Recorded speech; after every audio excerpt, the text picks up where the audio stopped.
Are all my friends here?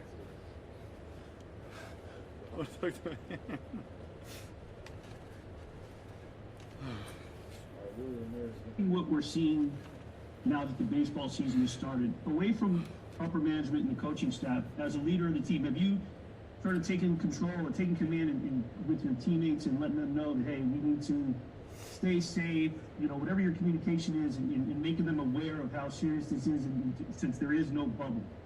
Yeah, absolutely can. And this is what, our CBA, the owners and the PA, that's what we've come up with. And so we're doing our best. We're trying to make the best out of a very tough situation. We know that football can bring, some hope to people. I know when the basketball game started, the baseball game, I've been watching Aaron Judge hit bombs every day. It's when sports are on, it just, it's a good feeling, to be able to watch something and cheer for somebody. So we understood that we're going to do our best to be able to play and do all those things, but we got to be as safe as possible. I have a pregnant wife. A lot of these guys have family members with, high risk conditions, as do I. There's some family members I won't be able to see until after the season. And that's tough. This is a weird situation, never seen before. But we're trying our best every chance I get. I got hand sanitizer. I'm washing my hands. I got my mask on. Whatever they're telling us to do, we're just trying to do our best at it. Whether you agree with this or don't agree with that, it doesn't matter. We're trying to make it the best out of this situation, because we feel like we have a special group and we want to put that on display. This is Hondo Carpenter from Sports Illustrated, and these are unprecedented times, as you mentioned. So what are some creative ways, as the leader of this team, that you've used to build camaraderie among the guys and just things that never had to do before? Yeah, it's been nuts. We didn't have any OTAs. We didn't have any phase one. So usually phase one, first day you come in, it's like the first day of school. Everyone's like, hey, nice shoes. Nice to see you again. You've picked me off, Demarius. Wow, I know the importance of that stuff. And if we want to get to where we want to go, there's some guys that we've added that we needed to spend time with. So, we had, everyone that had already been tested and that was safe and all these kind of things, we would invite them to our house. Within the guidelines of our Clark County here or wherever we're at. It's not Alameda anymore, so I got to start remembering these things. But, all of those things, we tried to, have barbecues, pool basketball. We tried to, play football, throw the ball to each other from distance, being safe as possible, hand sanitizer, washing our hands, all that kind of stuff. So we still spent time together, but we just had to do it in a weird kind of different way. So, but I will say I'd be shocked if any team did more than us. Derek, it's Josh Schubau. Just wondering, Ole just talked about how he wanted you to be more create more things, be more creative this year. Maybe when plays break down, things like that. How do you go about working on that? Is that a mindset, or is it something you drill? What's the process of doing that? There's a lot of things. Good to see you, Josh. Always good to see you, Derek.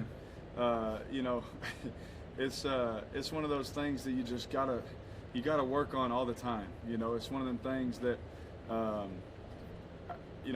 I say when before Coach Gruden got here, I barely did it. I'm gonna sit in the pocket. I'm gonna sit here and these reads are gonna beat you, and my arm's gonna beat you. And then he came in, and the first year was a struggle, just trying to figure out how to, move and run around in the pocket. Then last year happens, and we're running more touchdowns. We're getting more first downs with my legs. We're winning football games with me scrambling. So the arrow is trending up, so it's a good thing. But we want to still do more. Like, my job is always to do more. So I bet you do drills, Josh, like I set people up and I work a progression, then I scramble. And that's my conditioning that I would do all off season. I'm scrambling, just creating plays, making guys do different things, getting the feel for how they break and stuff like that. So it's always something that you want to work on. But first and foremost, I'm going to try and my progression, all these kind of things. But what's nice, being in this offense for the third year, like, you can move through it even fast. I thought last year was fun. Man, this year is even more fun. Like, how fast I can get through things and then hit it and go, and go get a first down. It's like the way that I'm able to do that. And it's just a luxury being in the same system. This league nowadays is, especially for young quarterbacks, man, you're in and you're out. Like, you got a new coach, you got new this, and everyone's trying to get new everything all the time. Whereas this is my third year with Gru, and and Ole, and second year with Johnny Moe in the room, and just we're talking the same language. We're moving through the same things all the time to where I could play even faster, which we did some really good things last year. Derek, it's Ed Graney from the Review Journal. You know, Greg also talked about competition in the room, how every position raises it. Can you speak to how much that would mean having Marcus in that room, and what you thought about when you knew he was coming? Yeah, so we knew I know a lot longer before y'all. You know, Marcus I've known him since college. We've been know each other. We got mutual friends, teammates, all that kind of stuff. Me and Marcus get along great. You know, we always have. After we play each other, we always talk to each other. It's weird. We broke our ankle like literally on the same day, if I'm not mistaken, a couple years ago, and all that kind of stuff. It's like weird, like crazy things that kind of link you together, and like former teammates and stuff like that. But yeah, all the time. Like we are. I'll tell you one thing. In our quarterback group, you have to compete. That's what I do. You guys, anybody who's around me, all I'm going to do is compete.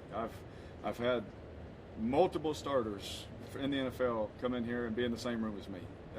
You can go through the list about who's started games and who's been in our quarterback room. It happens all the time. But when you go 7-9, people like to make up stuff. Derek, you've thrown to a lot of receivers during your time as the Raiders quarterback, but have you ever thrown to anyone as physical and with the size that Brian Edwards has? What has he shown you in these first few days of walkthrough? Yeah, Brian is very violent route runner, and that's a good thing. He's very violent. He's very aggressive in his cuts, in and out of his cuts. He's someone, he reminds me, when the ball's in the air, of Devontae. Great ball skills, you know. Devontae, Anthony knows, he watched all those games, man. You know, Devontae's someone where it was just a trust that I could throw it up one-on-one, and them 50-50 balls were 98-2 for us, you know. And the 2 meaning something fluke happened and his shoe fell off, you know. And like our goal line offense at Fresno State was throw a fade, you know.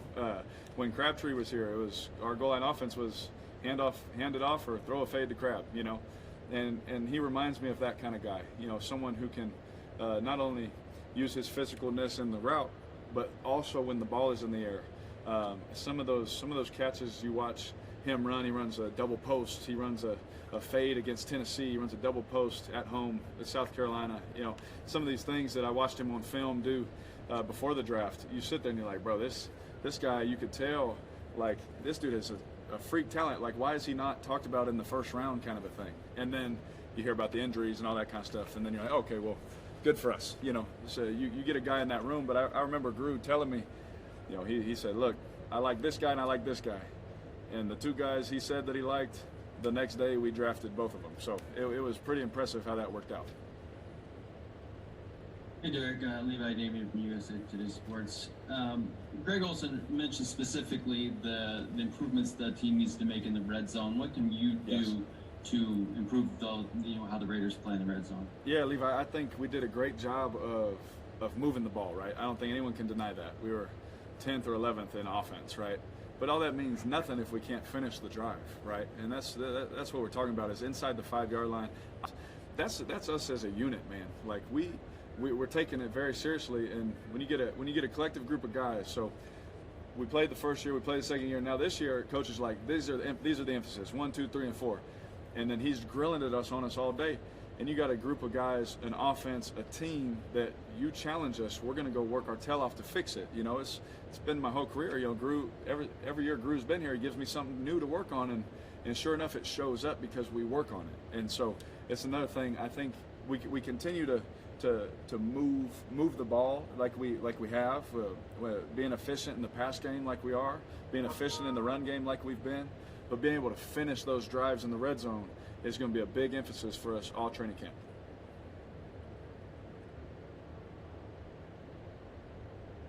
Hey, Derek. I just wanted to ask, yesterday Mark Davis released a letter saying that there'll be no fans in the stadium this season. I wanted to get your thoughts on that, playing in front of, an empty arena.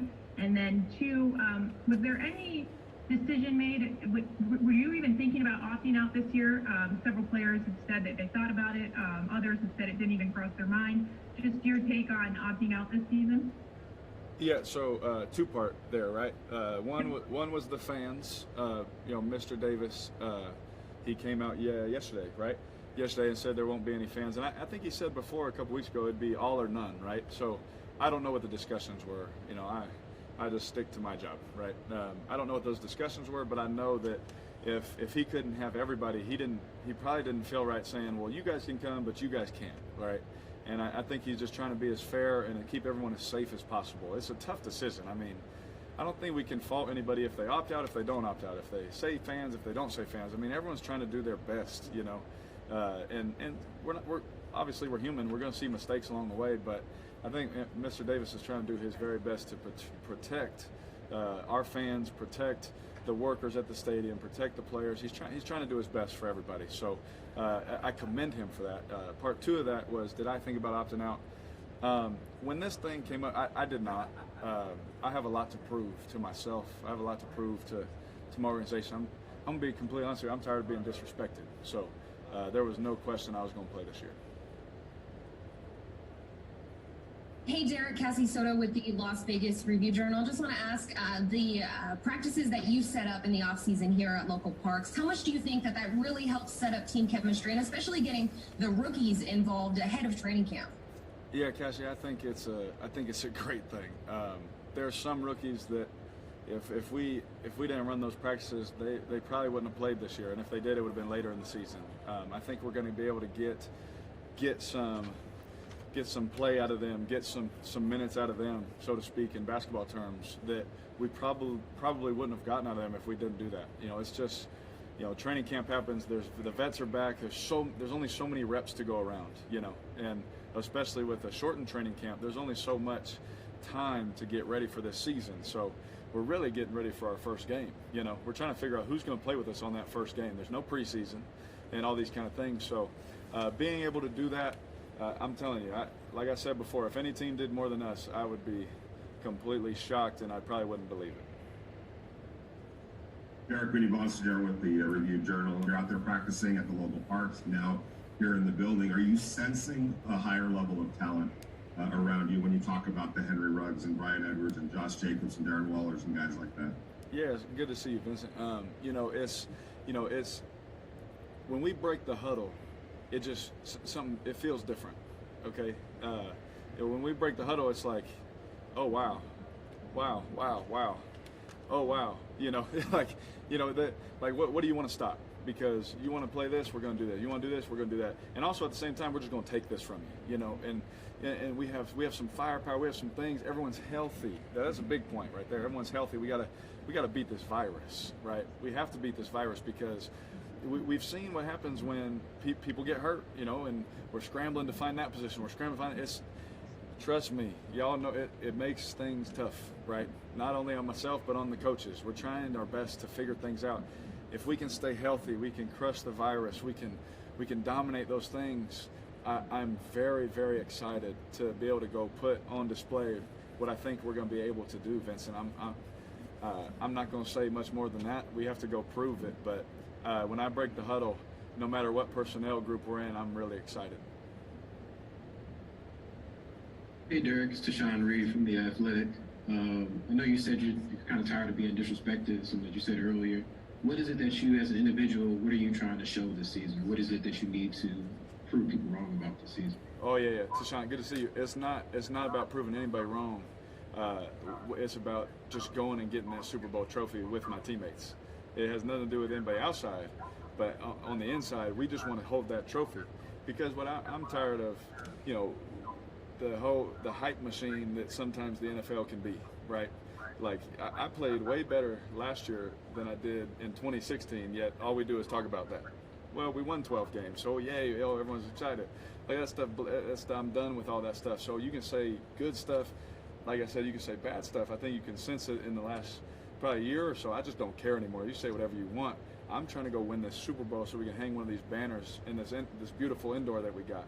And then I want to go try and do it again. And then I want to go try and do it again until I'm too old or they kick me out of this place. Like, I just don't care about any of that stuff anymore. As soon as we go and win 12 games, Darren Waller is going to be top 10 on the NFL list, as he should have been this year. You can't tell me 95 better players than Darren Waller as he walks by right here. Like, you can't, I just won't believe it. How's Rodney Hudson not on there? How's Trent Brown, the best right tackle in all of football, not on that list, you know?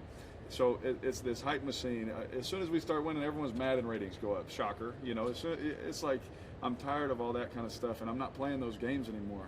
And honestly, I'm happy that we're doing it this way. Like, I just get to come in here and work with my guys every day. And if we win, awesome, great. We're going to keep grinding. I'm just going to stay true to what I do. Jerry? Hey, Derek, how you doing? Hey, Jerry, good to see you. I don't see you, but it's good to hear your voice.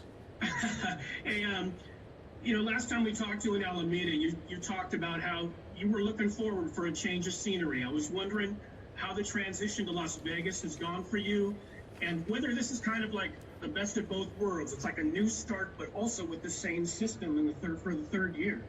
Yeah, I think I lived in Bakersfield, and so I'm used to California. So when I had to move away, I was like, dang, I thought I was going to live in California again for the rest of my life, you know. But we moved to all places, Nevada, UNLV, sorry, Paul, UNLV, the Wolfpack, all those things. Those aren't friends to me. But now I guess they have to be, right? So it was a little weird moving here, but now that we've gotten here, it's really this like college atmosphere here in Vegas. It's a small town kind of feel to it, where everybody knows everybody. They're like, yeah, down on St. Rose, yeah, we got this little spot over here, and you start like connecting the dots, and your neighbor owns that right there, and he's, you know, it's everybody knows each other, and it's kind of cool, you know. Whereas in the Bay, everyone could be like 2 hours apart. Now that we moved here, now we're all upset about a 20-minute drive to go to his house, right? But I'm in Las Vegas for my family, but to say football-wise, we're pumped up. You know, the city, it has that like Fresno State small town feel to it again. Where every time I go to the gas station, I mean, I get little kids running up and just wearing your jersey and all this kind of stuff. They find out what park you're throwing at, and they just stand there and they just want to watch because they're just so blown away that there's an NFL team here. It's just a different atmosphere. We're not sharing a city, you know, with 3 or 4 different professional sports teams. We're here, the Knights are here, and we're just rolling. You know, and football and hockey are, you know, drastically different. So everyone just looks at it different. So it's just an exciting time, you know, for football in this town, because everywhere we go, everyone's just excited. We got 4 more guys: Josh, Vic, Levi, and Paul.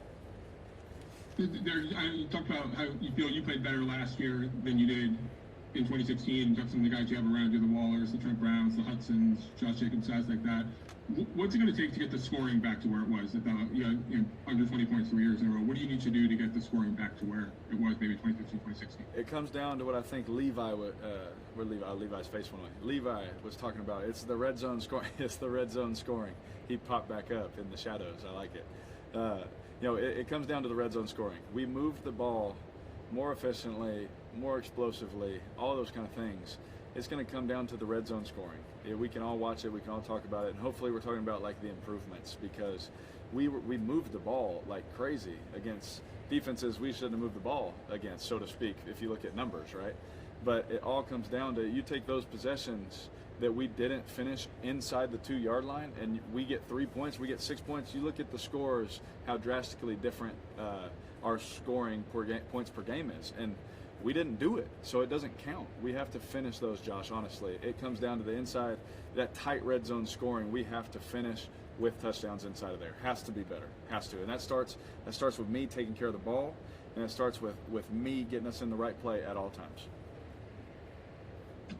So, Derek, this offseason being what it is, where there's been really no offseason practices and no rookie minicamp in particular, and having to cut that roster for 90 to 80 players and everything like that, seems like it would be the most hard on these undrafted guys that are trying to make the team, kind of like Keelan Doss did last season. What are your thoughts been on the struggles that they're having to go through right now?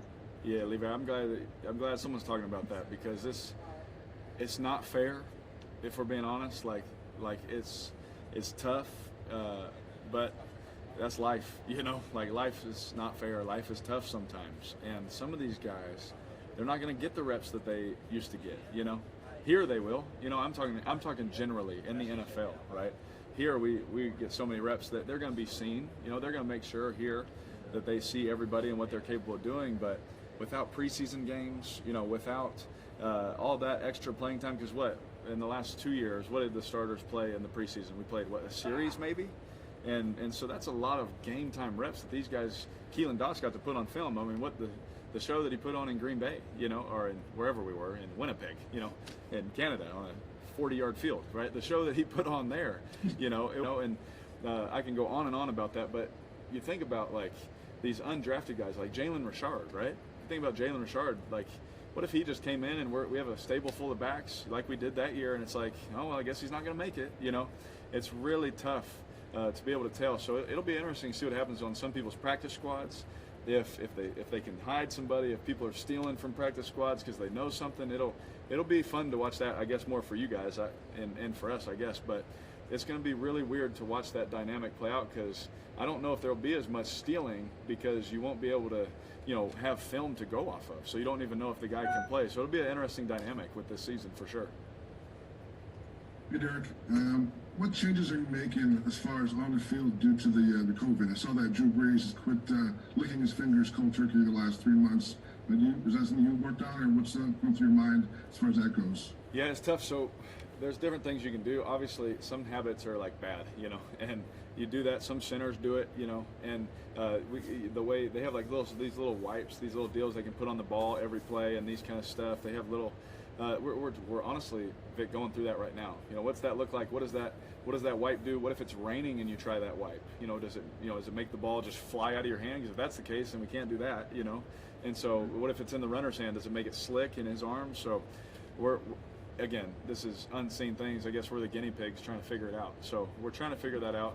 We all got these little monitors on that as soon as it starts blinking red, you're too close to somebody, so everyone sees it and they start backing away from each other, But how do you do that as a receiver in a corner, in a jam, technique, so we're trying our best, but we're hoping that by the time whoever's in our building, they've been tested so many times and reoccurring that we're hoping that this place is the safest place in all of Las Vegas, and that's what we're kind of trusting and banking on. And so we're doing our best with everything, but there are little things on the field like that we're trying to stay away when we can. When coach is breaking it down, when he's talking, we're not as close, we're a little farther away. There's little things that we're trying. Again, Vic, we're trying our best, and this thing, it's a virus. It can sneak up on anybody, it can come from anything. So we're doing our best, but we're trying to figure that out as well. Last one, Paul. Hey Derek, Paul here. So you already hit on, if you didn't think about opting out, you hit on being in the third year of the same offense, and you hit on being in the same town as UNLV. So I'll ask you about the arm sleeve and what exactly that represents to you. Yeah, that's everyone has their own opinions about what that is. That I tried my best, try to think like what would be a cool way to honor Kobe, and this is a personal thing. I don't care what anybody else thinks about it. This is for me. And what would be a cool way to honor Kobe Bryant? And he always wore arm sleeve, on his arm. And so I can't wear one on my right arm. So I was like, I wear one on my left arm. And it's really just to honor Kobe. And I'm sure you'll see a lot of players doing that with number changes. I think Slade talked about that. My man Slade talked about that, or a sleeve and things like that. I think you'll see a lot of players just wanting to honor him, because as a kid, I watched every YouTube video. I watched every game.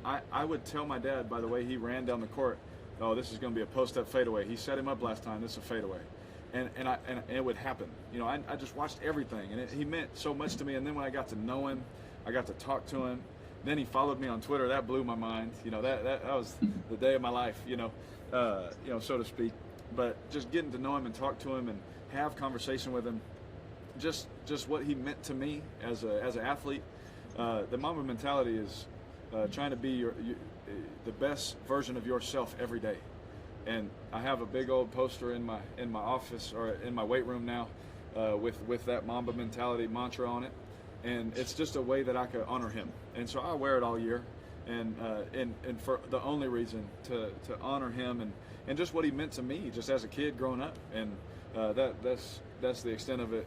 I don't care about looking good unless it's for how my wife wants me to look at dinner. I do not care. So it's to honor Kobe and just what he meant to me. Thank you, everyone.